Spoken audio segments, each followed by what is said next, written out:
एक रात देर काम करते वक्त टेस्ला ने यह नोटिस किया कि उनका पावरफुल रेडियो रिसीवर कुछ अलग तरीके के सिग्नल को रिसीव कर रहा है, जिसका उनके पास कोई भी एक्सप्लेनेशन नहीं है।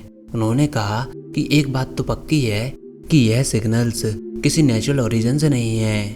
उन्होंने कहा कि हो ना हो यह कम्युनिकेशन स्टार से आ रहे हैं, यानी कि स्पेस से कम्युनिकेशन हो रहा है। जब ये इंसिडेंट उन्होंने दूसरों से रिवील किया तो लोगों ने उनका मजाक बनाया।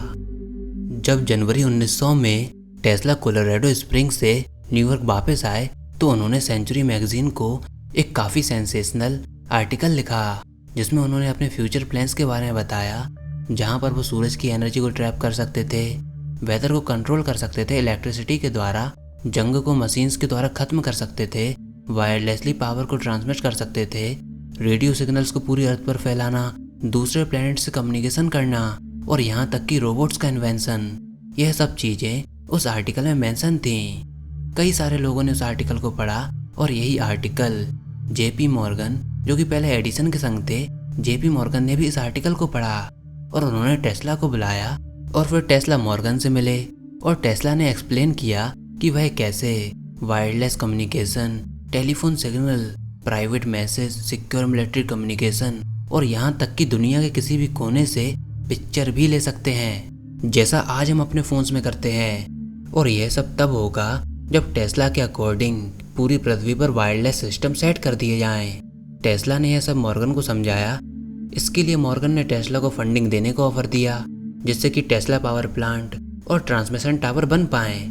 अब आप यह सोच सकते हैं कि टेस्ला मॉर्गन पर क्यों विश्वास करेंगे, क्योंकि मॉर्गन ने भी वॉर ऑफ करंट में एडिसन के साथ टेस्ला के खिलाफ पूरा प्रोपोगेंडा रचा था। यही नहीं, वेस्टिंगहाउस की कंपनी को डुबाने में भी मॉर्गन का ही हाथ था। पर फिर भी टेस्ला ने फंडिंग के चक्कर में और अपने फ्यूचर प्लान्स के चक्कर में मॉर्गन के इस ऑफर को एक्सेप्ट कर लिया। एक ऐसा डिसीजन ले लिया जो कि टेस्ला की लाइफ की सबसे बड़ी गलती थी। टेस्ला ने यह कैलकुलेट किया कि उसको लगभग $1 मिलियन लगेंगे पावर स्टेशन और ट्रांसमिशन इक्विपमेंट के लिए, लेकिन मॉर्गन ने उन्हें $1.5 मिलियन ऑफर किए और इसके बदले में मॉर्गन ने 51% की ओनरशिप मांगी टेस्ला के एक्टिव और फ्यूचर पेटेंट की।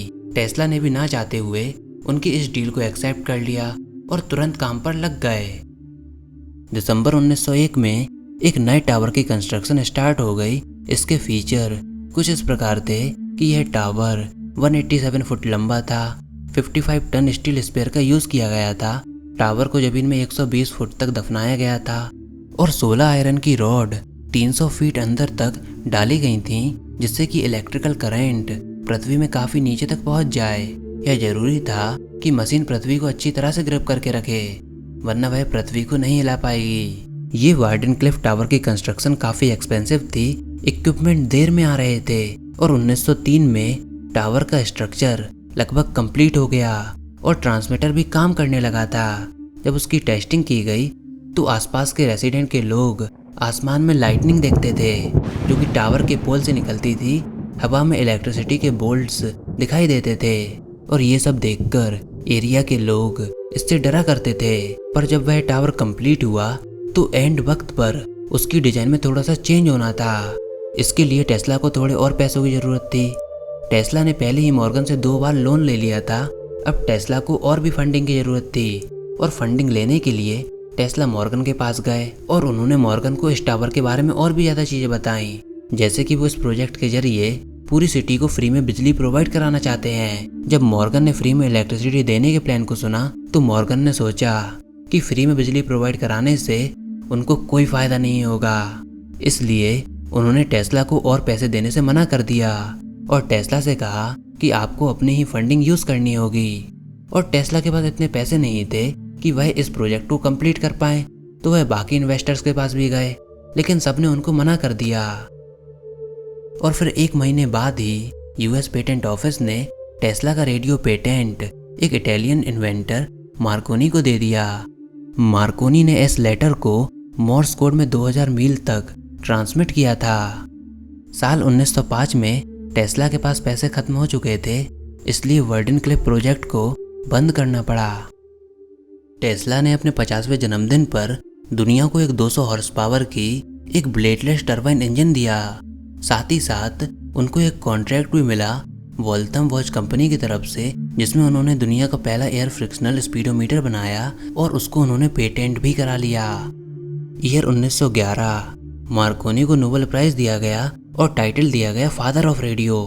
हालांकि टेस्ला इस बात से काफ़ी गुस्से में थे और 1915 में टेस्ला ने मार्कोनी के ऊपर एक लीगल प्रोसीडिंग फायर की अपने पेटेंट के इन्फ्रिंगमेंट को लेकर, लेकिन पैसे ना होने की वजह से टेस्ला इसको नहीं जीत पाए। इसी साल 1915 में यह अनाउंस किया गया कि टेस्ला और एडिसन को संग में एक नोबेल प्राइज मिलने वाला है। हालांकि दोनों ने इस अवार्ड को एक संग लेने से इनकार कर दिया। एक साल बाद टेस्ला पूरी तरह से बैंकरप्ट हो चुके थे, उनके पास बिल्कुल भी पैसे नहीं थे। सब कुछ हार कर टेस्ला अपना ज़्यादातर समय न्यूयॉर्क सिटी पार्क में बिताने लगे और घायल पिजन्स की देखभाल करने लगे। टेस्ला को पिजन्स से काफ़ी ज़्यादा प्यार था। लोग अब यह भी कहने लगे थे कि टेस्ला अपना दिमागी संतुलन खो चुके हैं। हालांकि लोग गलत थे। न्यूयॉर्क हेराल्ड ट्रिब्यून ने अक्टूबर 15, 1911 में एक स्टोरी चलाई, Tesla new monarch of machine, जहां पर टेस्ला ने यह प्रोक्लेम किया कि वह एक ऐसी फ्लाइंग मशीन पर वर्क कर रहे हैं जिसमें ना ही कोई विंग होंगे, ना ही कोई प्रोपेलर और ना ही उस फ्लाइंग मशीन में फ्यूल का कोई सोर्स होगा। इंजन की जायरोस्कोपिक एक्शन का यूज़ करके टेस्ला एक ऐसी डिवाइस बना रहे थे जिसके बारे में वो बात करने के लिए तैयार नहीं थे। हालांकि वह मशीन हवा में किसी भी डायरेक्शन में परफेक्टली मूव कर सकती थी और उसकी स्पीड उस समय की मौजूदा स्पीड से भी कई गुना ज़्यादा थी। इस मशीन को मौसम से कोई फर्क नहीं पड़ेगा और यहाँ तक कि वह हवा में स्टेशनरी रहेगी, चाहे जितनी तेज भी हवा चल रही हो। एलिस चाल्मर, एक अमेरिकन मैन्युफैक्चरिंग कंपनी और वेस्टिंगहाउस कंपनी के रेलवे और लाइटनिंग डिवीज़न ने टेस्ला को इस फ्लाइंग मशीन बनाने का कॉन्ट्रैक्ट दिया, लेकिन यह प्रोजेक्ट कभी स्टार्ट ही नहीं हुआ किसी अननोन रीज़न की वजह से। वर्ल्ड वॉर 1 के आउटब्रेक के बाद 1917 में US government German you boats को डिटेक्ट करने का रास्ता ढूंढ रही थी और इसके लिए उन्होंने एडिसन को चुना। हालांकि टेस्ला ने इसका आइडिया प्रपोज किया कि रेडियो वेव्स का यूज़ करके इन शिप्स को डिटेक्ट किया जा सकता है। यह था रडार का पहला डिस्क्रिप्शन। हालांकि एडिसन ने इस आइडिया को फुलिश और अजीबोगरीब बताया और इसका नतीजा यह हुआ कि दुनिया को रडार के इन्वेंशन के लिए 2 दशक का और इंतजार करना पड़ा। लेकिन अगर टेस्ला को वह प्रोजेक्ट मिल जाता तो शायद रडार का इन्वेंशन वर्ल्ड वॉर 1 के समय ही हो जाता। फिर 1920 में टेस्ला इंजीनियर कंसल्टेंट के तौर पर वर्क करने लगे। 1928 में 72 साल की एज में उन्होंने अपने लास्ट पेटेंट को रिसीव किया, अपैरेटस फॉर एरियल ट्रांसपोर्टेशन। दरअसल यह एक फ्लाइंग मशीन थी जो कि हेलीकॉप्टर और एरोप्लेन का हाइब्रिड थी। इस व्हीकल का वजन लगभग 800 पाउंड होगा। पहले यह मशीन ऊपर की ओर वर्टिकली उड़ेगी और अपने इंजन को रोटेट करेगी जिससे कि एरोप्लेन की तरह फ्लाई कर पाए। ये आज के टिल्ट रोटर और वेस्टल प्लेन के प्रेडेसर हैं, यानी कि पुराने वर्जन की तरह हैं। हालांकि टेस्ला के पास इतने फंड नहीं थे जिससे कि वह इसका प्रोटोटाइप बना पाए। 1931 में टाइम्स मैगजीन ने टेस्ला को 75 बर्थडे पर विश किया। आइंस्टीन ने टेस्ला को eminent pioneer in a realm of high frequency current के तौर पर प्रेस किया। उसी साल टेस्ला ने अनाउंस किया कि वह एनर्जी के एक नए सोर्स को डिस्कवर करने ही वाले हैं। लेकिन जब प्रेस ने उनको इसके बारे में डिस्क्राइब करने को कहा तो उन्होंने कहा कि एनर्जी का यह सोर्स बिल्कुल नया और अनएक्सपेक्टेड सोर्स से आया है। जुलाई 11, 1934 न्यूयॉर्क टाइम के फ्रंट पेज पर यह हेडलाइन आई, Tesla at 78 bares new death beam. उन्होंने एक नए टेलीफोर्स इन्वेंशन को डिस्क्राइब किया जो कि पार्टिकल की एक कंसंट्रेटेड बीम को हवा में भेजेगी और इस बीम में इतनी ज़्यादा एनर्जी मौजूद होगी जो कि दुश्मनों के हजारों जहाज को 250 मील के डिस्टेंस से ही तबाह कर सकती है। हालांकि इस अनाउंसमेंट से कंट्रोवर्सी भी क्रिएट हुई और टेस्ला को काफ़ी क्रिटिसाइज भी मिला। उनको मैड साइंटिस्ट यानी कि पागल वैज्ञानिक कहा जाने लगा। जब टेस्ला को इस डिवाइस के लिए किसी से भी फंडिंग नहीं मिली तो उन्होंने कई सारे नेशन को कांटेक्ट किया, लेकिन कोई भी इस डिवाइस पर इन्वेस्ट करने के लिए रेडी नहीं था। लेकिन करीब 2 साल बाद इसी प्लान की एक स्टेज को यूएसएसआर के द्वारा टेस्ट किया गया। उन्होंने टेस्ला को एक चेक भेजा $25,000 का और थोड़ी सी डिटेल दी एक्सपेरिमेंट की और फिर दोबारा कम्युनिकेशन नहीं किया। टेस्ला वर्क करते रहे और 1937 में उन्होंने प्रेस को बताया कि उन्होंने डायनेमिक थ्योरी ऑफ ग्रेविटी को कंप्लीट कर दिया है और वह जल्दी इसको दुनिया के सामने लाने वाले हैं लेकिन वह थ्योरी कभी पब्लिश ही नहीं हुई और उन्होंने आइंस्टीन की थ्योरी ऑफ रिलेटिविटी को भी क्रिटिसाइज किया। जनवरी 5, 1943 को टेस्ला ने न्यूयॉर्कर होटल में अपने रूम के बाहर एक डू नॉट डिस्टर्ब का साइन लगाया, पर जब 2 दिन बाद भी वह साइन लगा रहा तो मेड उनके कमरे में एंटर हुई और मेड ने टेस्ला की डेड बॉडी को देखा। उस समय वो 86 ईयर के थे और उन्होंने लगभग अपने पूरे लाइफ टाइम में 800 पेटेंट रिसीव किए थे और फाइनली यहाँ पर उन्होंने अपनी लाइफ लॉन्ग स्ट्रगलिंग लाइफ को यहाँ पर एंड किया। जब उनकी कज़न साबा कोसनोविक अगली मॉर्निंग उस रूम में एंटर की तो टेस्ला की डेड बॉडी जा चुकी थी।